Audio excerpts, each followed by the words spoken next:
অন্য সব স্কুলের মতো রঙিন পাঠশালা প্রতিদিন ক্লাস হয় না, সপ্তাহে 3 দিন হয়, রবি, মঙ্গল, বৃহস্পতি। সব স্কুলের মতো শারীরিক শিক্ষা, বল খেলা ও নাটক, গান, কবিতা শেখানো হয় এই রঙিন পাঠশালায়। ফেসবুক পেজ একটি সংগঠন, স্পৃহা তার কিছু তরুণ সৃষ্টি করল বঞ্চিত শিশুদের নিয়ে রঙিন পাঠশালা। পাঠশালা গড়তে যেয়ে রংপুর উচ্চ বিদ্যালয়ের সম্মানিত প্রধান শিক্ষক এই পাঠশালার জন্য তার ব্যবহৃত হলরুমটি স্পৃহার সংগঠনটির জন্য অনুমোদন প্রদান করে। অনেকদিন আগে থেকেই এই শিশুদের নিয়ে কিছু করা, এই বিষয়টা নিয়ে ভাবছিলাম। তো তাই একদিন দেখতে এসে আমার কাছে মনে হলো যে তাদের সাথে সম্পৃক্ত হইতে পারলে আমারও ভালো লাগতো। এবং ওখানে এসে যখন আমি নিজেকে অনুভব করলাম, তখন আমি আমার যে বয়স সেটা আমি হারিয়ে ফেললাম। আমি ভুলেই গেলাম যে আমি কত বছর আমার বয়স হয়ে গেছে। ও মা ফাগুনে তোর আমের বনে গ্রানে পাগল কর।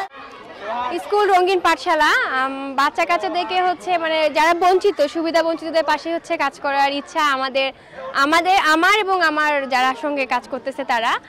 তো কাজ করতে করতে এখন এই স্কুল পর্যায়ে আমরা চলে আসছি। তো স্কুলকে এস্টাবলিশ করার জন্য আমাদের সঙ্গে আছে আমাদের হচ্ছে ডোনার কিছু আঙ্কেল ভাইয়া, যাদেরকে অনেক থ্যাঙ্কস জানাবো। তারা সবসময় আমাদের পাশে থাকবে আশা করব।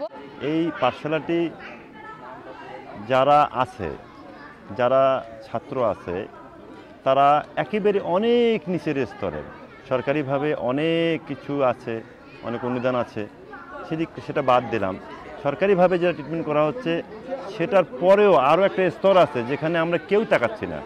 ঝরে পড়া শিশু এবং অবহেলিত শিশু, সেই শিশুগুলোকে একত্র করছে রঙিন পাঠশালা স্পৃহা। তো হঠাৎ করে একদিন আসলাম, এসে ভালো লাগলো। ভালো লাগা থেকেই এখানে সংযুক্ত হলাম। সত্যি এখানে থেকে নিজেকে আসলেই ধন্য মনে করছি। পথ শিশুদের স্কুল শুরু হয় 1 সেপ্টেম্বর 2014 সালে।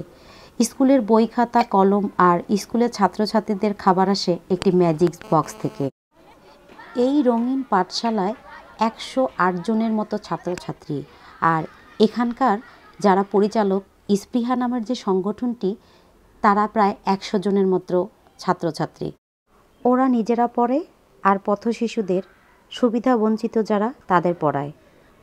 আর এই ম্যাজিক বক্সে 1 টাকা করে প্রতিদিন জমায়, যাতে এই পথ শিশুদের লেখাপড়ার খরচ চলে।